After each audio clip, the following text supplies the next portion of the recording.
अस्सलाम वालेकुम, कैसे हैं आप सब। उम्मीद आप सब खैरियत से होंगे। आप लोगों का वेलकम है रूहानी पाथ पर।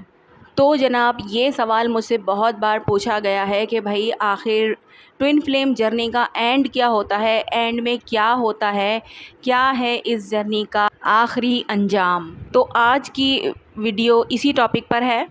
देख लेते हैं कि ट्विन फ्लेम जर्नी का एंड क्या होता है।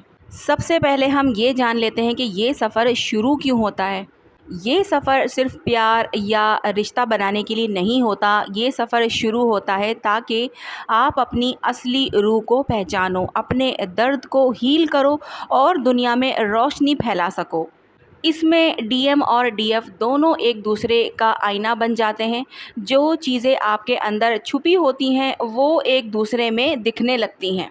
ट्विन फ्लेम जर्नी में पेनफुल फेजेस का क्या मकसद होता है।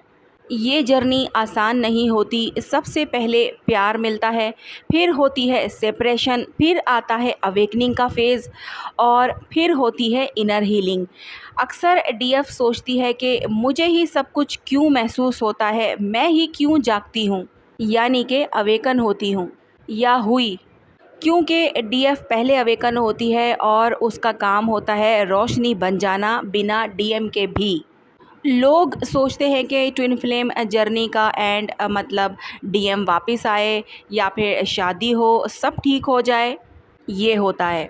लेकिन असली एंड होता है जब आप ख़ुद इतनी स्ट्रॉन्ग, पीसफुल और हील्ड हो जाती हो कि आप बिना डीएम के भी कंप्लीट महसूस करती हो। जब डीएम भी अपने फियर, ईगो और वुंड्स से निकलकर रूहानी इंसान बन जाता है। तो जनाब, बात कर लेते हैं कि एंड क्या होता है। तो 3 तरह के एंड होते हैं। एक होता है स्पिरिचुअल यूनियन, यानी कि सोल से मिलना लेकिन फ़िज़िकल लाइफ में अलग रहना। आप दोनों के दिल एक हो जाते हैं लेकिन शायद ज़िंदगी के रास्ते अलग होते हैं। दोनों एक दूसरे के लिए दुआ बन जाते हैं। दूसरा एंड होता है फ़िज़िकल यूनियन, यानी कि साथ रहना। जब दोनों हील हो चुके होते हैं तब वो ज़िंदगी में भी मिल जाते हैं। ये कपल मिलकर दुनिया में रूहानी काम करते हैं, यानी कि मिशन पार्टनर्स। तीसरा एंड होता है लेटिंग गो विथ पीस, शुक्रिया कहकर अलग हो जाना। कभी कभी रास्ता फ़िज़िकल लेवल पे पॉसिबल नहीं होता, लेकिन रूह से आप उसे हमेशा प्यार करते हो। आप उसे छोड़कर भी मुकम्मल और आज़ाद महसूस करते हो। जब एंड करीब होता है तो क्या होता है, आपके अंदर कुछ बदलने लगता है। आपको डीएम की यादों से तकलीफ़ नहीं होती, आपको उससे मिलने की जल्दी नहीं होती।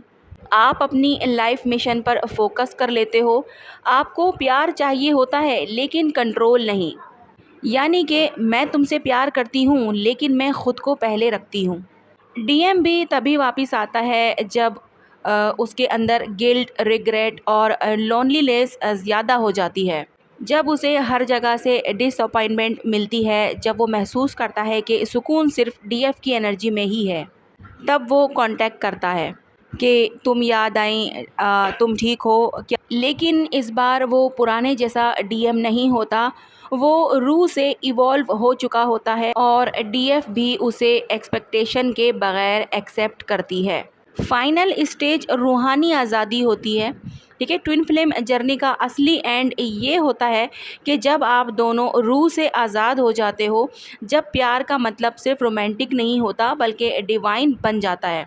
जब आप दोनों एक दूसरे की एग्जिस्टेंस को रिस्पेक्ट करते हो बिना पॉजेस किए। मैं तुमसे रूह से प्यार करती हूँ लेकिन मेरी रोशनी अब मेरी खुद की है।